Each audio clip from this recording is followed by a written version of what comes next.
I cleaned classrooms when the world was asleep.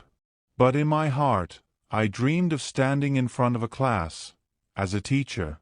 My name is Michael. I was a janitor. For 10 long years, I worked at a college. Not as a student, not as a teacher, but as the man who cleaned the floors. Every night, I pushed my cart down the empty halls. The lights were dim. The classrooms were silent. The only sound was the squeak of my shoes on the floor and the soft hum of my mop. Sometimes I paused at the doors. Behind the glass, I saw blackboards filled with ideas. Big words. Bright minds. Dreams were being built in those rooms. I stood there, just watching. One night, I heard a professor say, "Education is the key that opens every door." My heart stopped. That sentence stayed with me. I wanted to study. I wanted to learn. But I was poor. Books were expensive. School was a dream, too far from my reach. During breaks, I sat in the storage room. There were no windows, only dust and silence. But in my hand, I held a pencil. I wrote down words I saw on the classroom boards. History, science, hope. One evening, I found an old book in the trash. It was torn. The cover was dirty. But to me, it was treasure. It was a history textbook. I took it home. That night, I read the first chapter under a broken lamp. The pages were hard to read. But I did not stop. Every night after work, I read one page. Then another. And another. One night, I was reading in the hallway. A soft voice said, "That is a good book." I looked up. It was Mrs. Taylor, a kind professor. She smiled and asked, "Do you like history?" I nodded, but I was shy. I said, "I am just a janitor." She sat beside me. She said, "A job does not define your mind. You have a curious heart. That matters more." My eyes filled with tears. No one had ever said that to me. Not once. From that day, Mrs. Taylor gave me old books. She told me which pages to read. She even checked my notes. I started writing new words on the back of used paper. My hands were tired from cleaning all day, but I wrote until midnight. One day, I heard 2 students laughing. One said, "Look at the janitor. He thinks he can study." Their words hurt, but I stayed quiet, because deep inside, I believed something else. I believed in hope. That hope kept me alive. That hope gave me strength. That hope whispered, "You were made for more." Every night I read. One page. Then another. The old book smelled like ink and dust. But to me, it smelled like hope.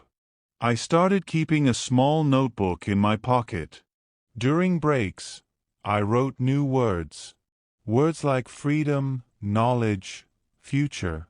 One night, Mrs. Taylor stopped me in the hallway. She smiled and asked, "What did you learn today, Michael?" I showed her my notes. She read them slowly. Then she said, "You are learning faster than some of my students." I laughed, but inside, I felt something I had not felt in years. Pride. She gave me more books. Used ones. Worn out, but full of knowledge. One day, she handed me a math book. I was afraid. Numbers scared me. She said, "You do not have to be perfect. You only have to try." So I tried. I failed many times, but each time I got a little better. Late at night, I sat on the cold floor of the storage room. My lunchbox beside me, a book on my lap, eyes tired, hands shaking, but my heart was full of fire. Then one day, something happened. Mrs. Taylor knocked on the janitor's closet. She said, "Michael, come with me. I want to show you something." We walked into a classroom. The seats were empty. The air smelled like chalk. She pointed to the first row and said, "Sit." I sat down. She stood by the board. She said, "Today I will teach, and you will be my student." I looked at her, speechless. That evening, I sat in a classroom, not to clean it, but to learn in it. After the lesson, she asked, "Michael, have you ever thought of joining night school?" My heart stopped. "Me? Join school?" I asked. She nodded. "Yes. You are ready." That night, I walked home with 1,000 thoughts. I looked at my reflection in the bus window. A janitor, a dreamer, a man with books in his hands and fear in his eyes. At home, I opened the school website. The fees were high. I had no savings, only bills and pain. But I remembered something my mother once said. When you find your purpose, follow it, even if your feet bleed. I closed my eyes. I whispered, "I will try." The next day, I asked Mrs. Taylor, "What if I fail?" She smiled and said, "Then you will fail forward. That is how we learn." And just like that, I filled out the application. I clicked submit. My hands were shaking, but my heart was strong. That night, I cleaned the college halls. But something had changed. For the first time, I felt like I belonged. I was not just a janitor anymore. I was a student, a learner, a man chasing a dream. The first day of class was cold. I wore my only good shirt. It was clean, but old. The buttons were loose. The collar was worn. I walked into the classroom. Heads turned. Some smiled. Some stared. One boy whispered, "Is he a student or the janitor?" I heard it, but I kept walking. I sat at the back, quiet, nervous, alone. The teacher entered. She looked around. Then her eyes met mine. She paused, then smiled and said, "Welcome, everyone." The lesson began. Words flew across the board. Dates, facts, equations. My head spun. My hands shook. I did not understand half of it, but I refused to give up. After class, I waited until the room was empty. I walked to the teacher and said, "I want to learn, but I am slow." She looked at me kindly. She said, "Slow is okay, Michael. Slow still moves forward." Every night, after cleaning, I sat in the hallway. Books in front of me, notes on my lap. Sometimes I fell asleep on my notebook, but I always woke up and kept going. One night, I got my first test result. I opened the paper. See, I stared at it for a long time. I felt tears in my eyes. I thought, maybe I am not smart enough. Then I remembered what Mrs. Taylor once told me. Grades do not measure dreams. Only effort does. So I studied harder. I asked more questions. I joined study groups. Some students ignored me, but a few helped. One girl, Emily, said, "You are brave, Michael. My dad gave up on school, but you are still fighting." Her words gave me strength. Day by day, letter by letter, things got better. By midterm, I passed all my exams. Barely, but I passed. One evening, as I was sweeping the stairs, I saw two boys laughing. One said, "Hey, Professor Janitor, do our homework too?" They laughed loudly, but I just smiled. I whispered, "One day, you might sit in my class." And I kept sweeping. I had no car, no fancy clothes, no money, but I had something they did not: fire inside me. My teachers began to notice me. They praised my work. They saw my passion. One teacher told the class, "We all have stories. Some are louder than others, but the quiet ones often carry the most power." I knew she was talking about me. At night, I still cleaned floors. At dawn, I still studied. I had two lives, one with a mop, one with a pen, and both were hard, but both were mine.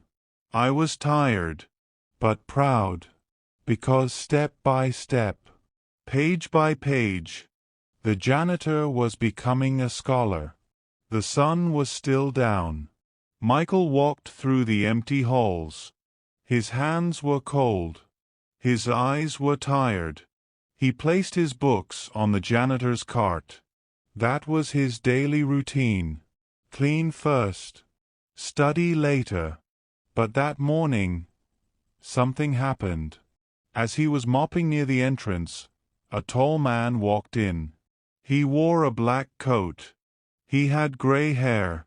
He looked around and asked, "Excuse me, are you Michael?" Michael stopped. He nodded slowly. The man smiled. "I am Professor Adams. I teach philosophy. I have heard about you." Michael stood still. His hands were wet. His heart beat faster. Professor Adams said, "Would you come to my office this afternoon? I want to talk to you." Michael nodded again. He could not find the words. He finished cleaning with shaking hands. All day he kept thinking, why did a professor want to meet him? Was he in trouble? Did he do something wrong? When the clock hit 3 p.m., Michael walked to the office. He knocked softly. "Come in," a voice called. Professor Adams sat behind a desk filled with books. He pointed to a chair. Michael sat down. Then, Professor Adams smiled and said, "Michael, I read your essay on what education means to me." Michael looked down. He felt nervous. The professor continued, "That essay was one of the best I have read in years." Michael's eyes widened. Professor Adams said, "Your story is powerful. You have a voice that people need to hear." Michael whispered, "Thank you, sir. But I am not sure if I am good enough." Professor Adams leaned forward and said, "Good enough? Michael, you are more than enough. I want you to apply for a scholarship. I will recommend you." Michael sat frozen. "Me? A scholarship?" he asked. "Yes. You deserve it," the professor said. Tears filled Michael's eyes. He covered his face with his hands. He had never cried in front of anyone, until now.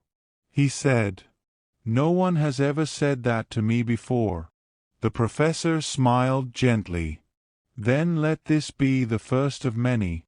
That evening, Michael walked home slowly. The sky was pink. The wind was soft. But something inside him had changed. He felt strong. He felt seen. He felt possible. When he reached home, he told his wife. She hugged him tightly. "I always knew you were meant for more," she whispered. The next day, Michael filled out the scholarship form. He asked for help with the essay. He edited it 10 times. He checked every word. Weeks passed. He waited and hoped. Then one morning, an email arrived. Subject: Congratulations. Michael opened it. His eyes filled with tears again. His lips trembled. He read aloud, "You have been awarded a full scholarship for academic excellence."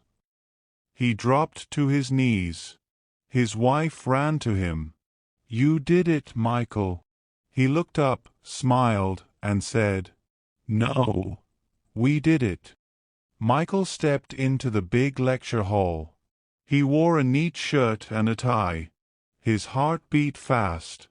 The room was full of students. He looked out and saw curious faces.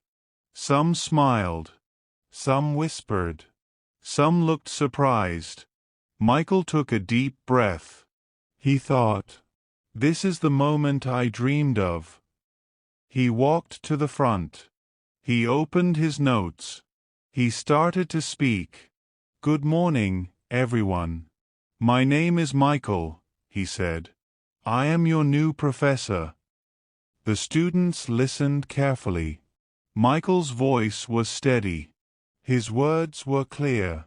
He told them his story, from janitor to student, from struggle to hope. He said, "Never let anyone tell you that you cannot change your life. If you work hard, if you believe in yourself, anything is possible." Some students nodded.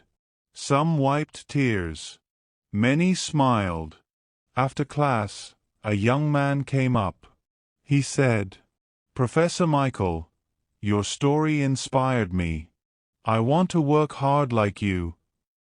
Michael smiled and replied, "Start today. The journey is worth it." That night, Michael sat at home. He looked at his old mop in the corner. He smiled softly. He thought, "I was once a janitor.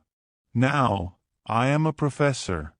But I will never forget where I came from." He hugged his wife. She smiled with pride. She said, "You made it, Michael. You did not just change your life. You changed ours." Michael looked out the window. The stars shone bright. He felt peace. His story was not just about him. It was about hope, dreams, and the power of never giving up. Moral of the story: no matter where you start, with hope, hard work, and belief, you can change your future.